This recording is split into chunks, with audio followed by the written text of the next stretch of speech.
So I thought now is a good time to talk about IIFYM and counting macros.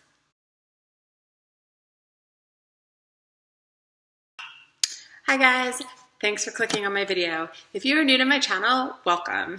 My name is Alyssa, and my channel, Plants and Recreation, is all about getting healthy and fit on a plant-based diet. If you like this video, I would love it if you hit the like button and subscribe, and please stay tuned to the end of the video because I'm going to tell you about a challenge I'm about to start and how you can join me. So as I mentioned in one of my very first videos here on YouTube, there are people who go on a plant-based diet or even just change from a standard American diet to a vegan diet and eat a lot of processed foods and vegan junk food, and weight just seems to fall off of them. But that doesn't happen for everybody, and it didn't happen for me. I have struggled with weight my entire life, and removing animal products from my diet really didn't change that. I think one of the things that prevented me from automatically losing weight was the concept that a lot of plant-based experts here on YouTube tell you that you can eat all that you want if you're vegan, especially if you're plant-based. You just have to make sure that you eat enough calories because plant-based foods are less calorically dense than animal products, which is true. But when you tell somebody that you can eat anything that you want and as much as you want, especially if you're talking to somebody like me who has had trouble with binge eating, this is not good advice. So I've been vegan for over 5 years now, but I've still struggled with my weight, and my weight has gone up and down over the years depending upon my emotions, my hormones, my stress level, and basically my commitment to my health at the time. So for the past few months now, I've been trying something that's kind of new to me. I've been tracking my macros, specifically using the IIFYM, if it fits your macros method.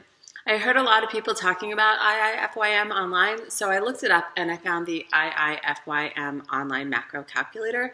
I'll put a link to it in the description below. And I started counting macros. So macros are macronutrients: protein, fat, and carbs, carbohydrates. So you plug your weight, your goals, your activity level, and a bunch of other factors into the calculator, and it tells you how many calories to eat in total and the breakdown of those calories that should come from protein, fat, and carbs. And so I did that, and I started logging my daily meals in MyFitnessPal. Now, I say that this is kind of new to me because I had done something really similar in the past, and I had a lot of success with it. And when I say really similar, I mean I had done Weight Watchers. And stick with me here because I find that they are based on really similar concepts. Back when I did the program, the Weight Watchers program, it was called Winning Points. And the way it worked was you were given a daily points range, which was calculated on your gender, your height, your weight, your age, your activity level, all these different factors, and they gave you a points range. And then every food was assigned a point value that you could look up in a book or use the nutrition label to use the slider thing to calculate the points based on protein, fat, and fiber. Then you kept a log of what you were eating in a journal. You actually physically wrote down what you were eating. This was before smartphones and apps. I actually wrote it down and added up the points. And when you reached your daily point allotment, you were done eating for the day. But the big thing was that you could eat anything you wanted. You could eat pizza, ice cream, chocolate, or you could eat more healthy things like vegetables and fruit and salad, or things that people say are more healthy, right? As long as you logged it and it fit into your points range. The food you ate was as healthy or as junk foody as you wanted.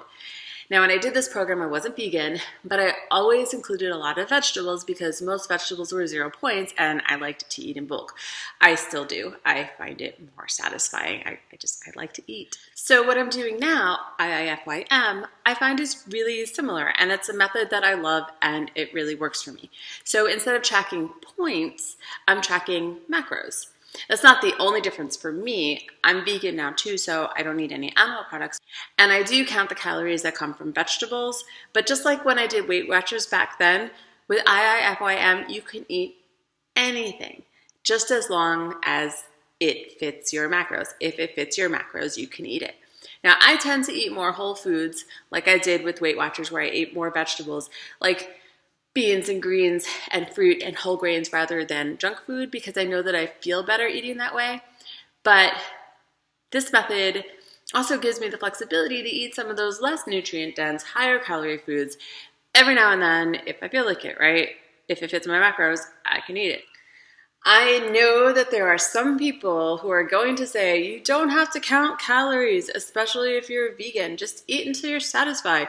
Eat whole foods. Stop when you're not hungry anymore. But just because you're a vegan, calories don't magically not matter. And if you're like me and you've had trouble with binge eating and you can't really judge your hunger level that well all the time, this is a really great way to keep you honest and on track. And I have some goals, right? I want to burn fat, I want to build muscle, and I want to make sure that I'm eating the appropriate amount of protein, fat, and carbs to achieve those goals. I don't think that that's such a bad thing. Now, for the challenge I was telling you guys about, I am challenging myself to hit my macros and track all of my food that I eat in MyFitnessPal for the next 100 days, starting Monday, February 13th, this Monday coming up. As I mentioned in, I think, the first DEXA scan challenge video, or the DEXA scan video that I filmed and told you about the challenge that they had, challenges really motivate me. I don't know why. I'm just one of those people that hears the word challenge and I want to do it. So I am giving myself my own challenge. And I think 100 days is a good round number. It's a good amount of time that'll give me enough time to see some progress. And I hope that you guys will follow along with me or even join with me. That would be great. That would be totally awesome. I plan on posting a new video with my progress every week, just to let you know how I'm doing and keep you updated. And it doesn't mean that after 100 days, I'm just going to stop tracking and go back to eating whatever I want. But I think this will give me a good amount of time to see if it's working, to see some progress, and I want to challenge myself to do it for 100 days. So I hope that this video was helpful. I hope that it gives you a good overview and understanding of IIFYM and what people mean when they say that they count their macros, because it can be kind of foreign, I guess. Oh, I count my macros. Like, what does that mean? Some people just don't know. And I hope that you know now. And I want to know from you if you have had similar experiences of needing to keep track of your food and what you eat, and how do you do it? Let me know in the comments down below. And don't forget to like this video and subscribe so you don't miss any of the challenge updates. Thank you so much for watching. Have a great day. I hope to see you in the next video. Bye.